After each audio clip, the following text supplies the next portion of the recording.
സാധാരണ തെറ്റാറില്ല. പോളിങ്ങിന് ശേഷം എടുക്കുന്ന ആ കണക്ക് ഏതാണ്ട് വോട്ടെണ്ണുമ്പോൾ അത്രയും വോട്ട് തന്നെ ഞങ്ങൾക്ക് ലഭിക്കുമായിരുന്നു. എന്നാൽ ഇപ്പോഴത്തെ ഈ തെരഞ്ഞെടുപ്പിൽ 2 മണ്ഡലത്തിൽ, ഒന്ന് ചേർത്തല മണ്ഡലത്തിൽ അവർ 80,000 വോട്ട് കിട്ടുമെന്ന് ആണ് പറഞ്ഞതെങ്കിൽ 84,000 വോട്ട് അവിടെ ലഭിക്കുകയുണ്ടായി. മാവേലിക്കരയിലും അതുപോലെ തന്നെ അവർ പറഞ്ഞതിനേക്കാൾ 3,000 വോട്ട് കൂടുതൽ കിട്ടി. എന്നാൽ ബാക്കിയുള്ള ചെങ്ങന്നൂരും അവർ പറഞ്ഞതിനേക്കാൾ കുറച്ചോട്ട് കുറവാണ്. ബാക്കി മണ്ഡലങ്ങളിലെല്ലാം പോളിങ്ങിന് ശേഷം കിട്ടുമെന്ന് പറഞ്ഞ വോട്ടിനകത്ത് 8,000 വരെ 8,500 വോട്ട് വരെ മാറിയിട്ടുണ്ട്. ഇത് സൂചിപ്പിക്കുന്നത് ഞങ്ങളുടെ തന്നെ സഖാക്കൾ ഞങ്ങൾക്ക് വോട്ട് ചെയ്യും എന്ന് കണക്കാക്കിയ ആ വോട്ടിൽ നിന്നാണ് ഈ ചോർച്ച സംഭവിക്കുന്നത്. എന്ന് പറഞ്ഞാൽ ഞങ്ങളുടെ വോട്ട് തന്നെ ഈ മണ്ഡലങ്ങളിൽ മാറിപ്പോയിരിക്കുന്നതാണ്. ഇടതുപക്ഷ ജനാധിപത്യ മുന്നണിക്ക് ചെയ്യുമെന്ന് പറയുകയും ചെയ്യുമെന്ന് ഉറപ്പായി പറഞ്ഞ് പോളിംഗ് ബൂത്തിൽ വന്നുകയും വോട്ട് ചെയ്യുകയും ചെയ്ത ചില ആൾക്കാർ മാറി വോട്ട് ചെയ്തു.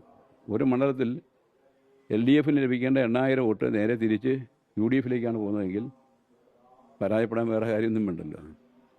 അപ്പോൾ ഈ തെരഞ്ഞെടുപ്പിലെ ഏറ്റവും പ്രധാനപ്പെട്ട കാരണം ഞങ്ങൾക്ക് ലഭിക്കുമെന്ന് കരുതിയ വോട്ട് മാറിപ്പോകാത്തല്ല, അത് UDFിലേക്ക് പോയിരിക്കുന്നു. ഇത് എന്തുകൊണ്ട് ഉണ്ടായി എന്നുള്ള പരിശോധനയാണ് ഞങ്ങൾ നടത്തുന്നത്. ഇതിനു മുമ്പ് ഒരിക്കലും ഇങ്ങനെ ഞങ്ങളുടെ വോട്ട് മാറിപ്പോകുന്ന ഒരു സാഹചര്യം ഉണ്ടായിട്ടില്ല. ഈ തെരഞ്ഞെടുപ്പിൽ മറ്റ് BJPക്കാരും മണ്ഡലത്തിലൊക്കെ മാറി ഒക്കെ വോട്ട് ചെയ്തിട്ടുണ്ട്. പലയിടത്തും ഇപ്പം അമ്പലപ്പുഴ മണ്ഡലത്തിലൊക്കെ ആണെങ്കിൽ BJPക്കാർ UDFന് തന്നെ വോട്ട് ചെയ്തിട്ടുണ്ട്. അങ്ങനെ ചില മണ്ഡലങ്ങളിൽ പല മണ്ഡലങ്ങളിൽ ചെയ്തിട്ടുണ്ട്.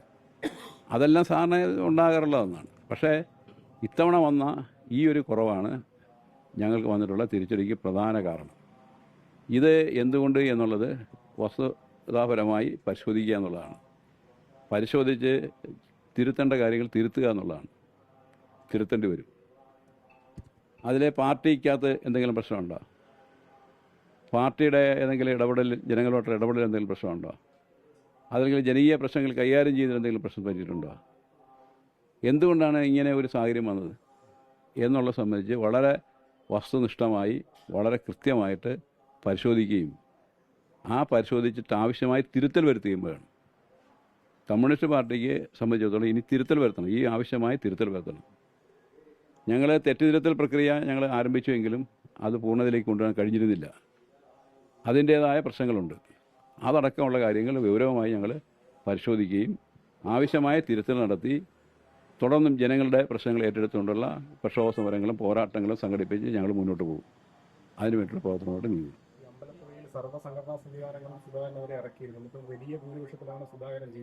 അത് സ്വാഭാവികമല്ലേ? അമ്പലപ്പുഴയിൽ സ്വാഭാവികമായിട്ടും CPMൻ്റെ കൂടെ നിന്ന ഒരാൾ CPMനെ വെല്ലുവിളിച്ചുകൊണ്ട് UDFൻ്റെ പിന്തുണയോടി തെരഞ്ഞെടുപ്പ് മത്സരത്തിൽ വന്നായാൽ സ്വാഭാവികമായിട്ട് അതിനെ എതിർക്കുമല്ലോ. എത്രയല്ലേ പറ്റുള്ളൂ. അതുകൊണ്ട് ഞങ്ങളുടെ എല്ലാ കഴിവുകളും ഉപയോഗിച്ച് ഞങ്ങൾ അതിനെ പരാജയപ്പെടുത്താൻ വേണ്ടിയുള്ള പരിശ്രമം ഞങ്ങൾ നടത്തിയതാണ്. പക്ഷേ ദൗർഭാഗ്യം എന്ന് പറഞ്ഞിട്ട് അവിടെയും സംഭവിച്ചു. ആ മണ്ഡലത്തിലും അടക്കം നമുക്ക് ലഭിക്കുമെന്ന് പറഞ്ഞ കുറേ വോട്ട് മാറിപ്പോയി. BJPയുടെ വോട്ട് കിട്ടി എന്ന് മാത്രം, BJPയുടെ മാത്രമല്ല പലരുടെയും വോട്ട് അദ്ദേഹത്തെ സമാഹരിക്കാൻ കഴിയും. അതുകൊണ്ടാണ് അദ്ദേഹം ഇത്രയും ഭൂരിപക്ഷം വന്നത്. CPM വോട്ട് കുറച്ച് വോട്ട് പോയി. ഞങ്ങൾക്ക് അതാ പറഞ്ഞാൽ ഞങ്ങൾക്ക് കിട്ടുമെന്നും പറഞ്ഞ് അവസാനം എഴുതി തന്ന വോട്ടിനകത്ത് കുറേ വോട്ട് മാറിപ്പോയി.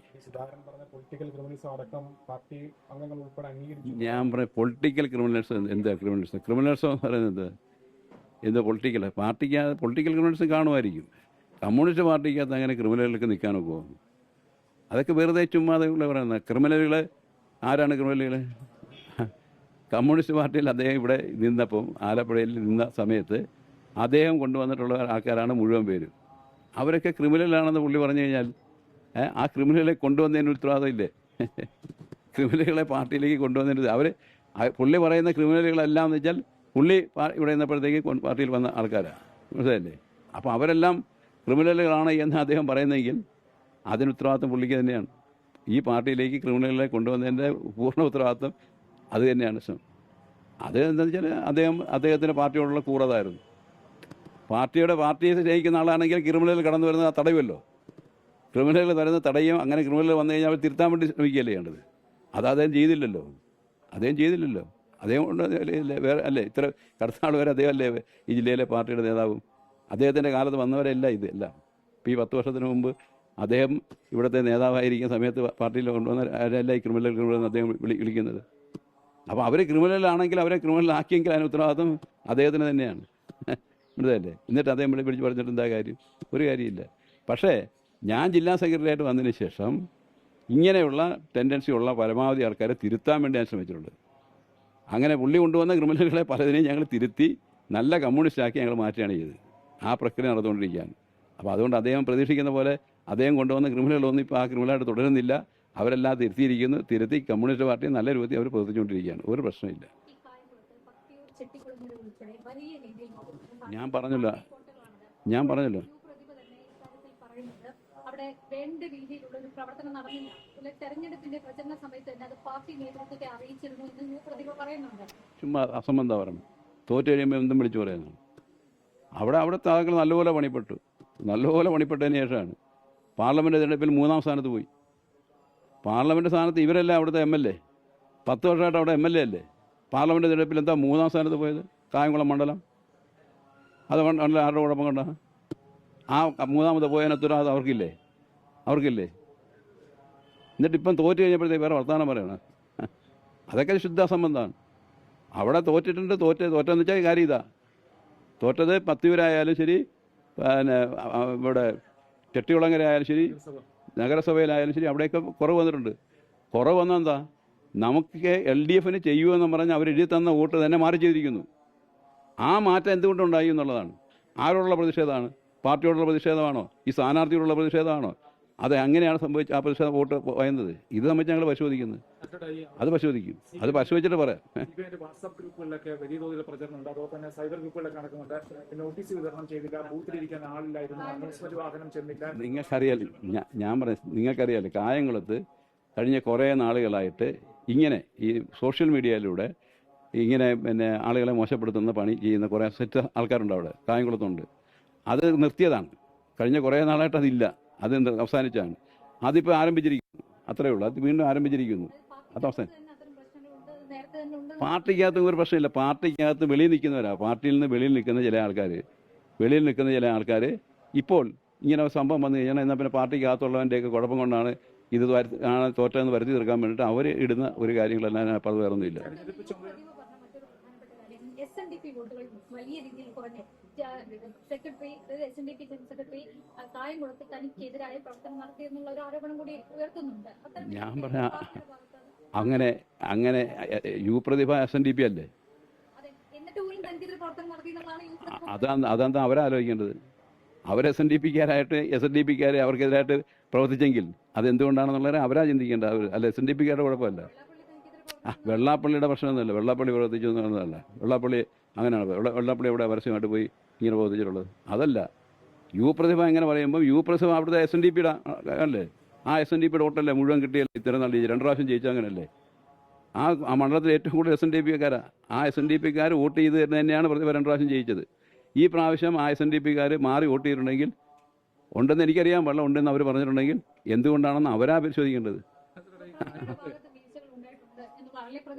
ഞാൻ പറഞ്ഞില്ല ഇങ്ങനെ വന്നു. ഞാൻ പറഞ്ഞ ഈഴവ വോട്ട് സാധാരണഗതിയിൽ കായംകുളത്ത് പ്രതിഭ മത്സരിച്ചപ്പോൾ കൃത്യമായിട്ട് കിട്ടിക്കൊണ്ടുവന്ന ഈ പ്രാവശ്യം എന്തുകൊണ്ട് കിട്ടിയില്ല?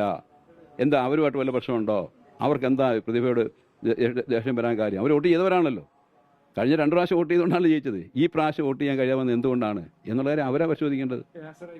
അത് ബാബുജാന്റെ പേരടക്കം എടുത്തു പറഞ്ഞുകൊണ്ടാണ്, അമിത്ഷായുടെ പേരടക്കം എടുത്തു പറഞ്ഞുകൊണ്ടാണ് അവരാരും പ്രവർത്തിച്ചില്ല, പ്രവർത്തനത്തിന്റെ ഏകോപനം നടത്തില്ല, വിലയിരുത്തൽ നടത്തില്ല എന്നൊക്കെയുള്ള ആക്ഷേപങ്ങൾ ഈ സൈബർ ഗ്രൂപ്പുകളിലൊക്കെ പ്രചരിപ്പിക്കുന്നത്.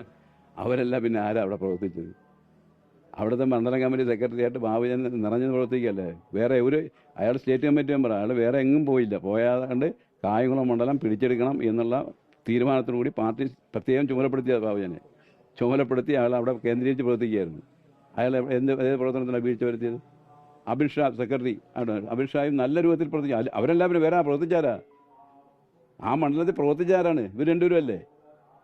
ആ പ്രവർത്തിച്ചവരെ തന്നെയാണ് പ്രവർത്തിച്ചില്ല എന്ന് പറഞ്ഞുകൊണ്ട് വിമർശിച്ചിരിക്കുന്നത്. അതൊക്കെ വെറുതെ ശുദ്ധ അസംബന്ധമാണ്. അത് കാര്യമൊന്നും കാത്തു വെച്ച് തോൽവി എന്നൊക്കെ പറഞ്ഞാണ് ഇത് കഴിയുന്നത്. പ്രതിഭയ്ക്കെതിരെ കഴിഞ്ഞ വർഷങ്ങളായിട്ട് കാത്തു വെച്ച ഇതെന്ന് വെച്ചാൽ ഈ ചില സുഖമുണ്ട്.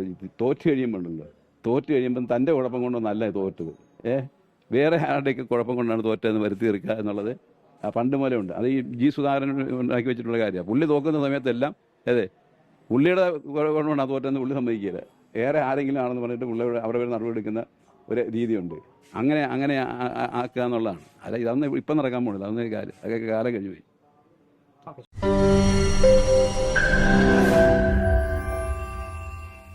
ലോകത്തെവിടെയായാലും ഏത് സമയത്തും 24 വാർത്തകളും ഓഗ്മെന്റഡ് റിയാലിറ്റി പാക്കേജുകളും എക്സ്പ്ലെയിനറുകളും വിശദമായി കാണാൻ ഞങ്ങളുടെ യൂട്യൂബ് ചാനൽ നിങ്ങൾക്ക് സബ്സ്ക്രൈബ് ചെയ്യാം.